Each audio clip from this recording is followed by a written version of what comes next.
സർവസൈന്യാധിപൻ യേശു, സർവ അധികാരിയാം യേശു, സർവനാമത്തിനും മേലെ സർവശക്തനാകും യേശു.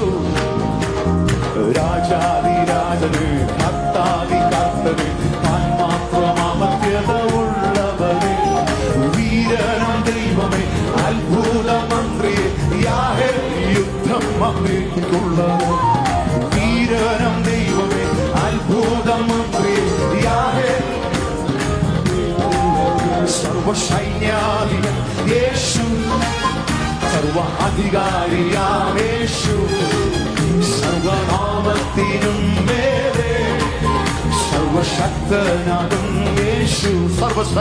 സർവസൈന്യാധിപൻ യേശു, സർവ അധികാരിയാം യേശു, സർവനാമത്തിനും മേലെ സർവശക്തനാകും യേശു.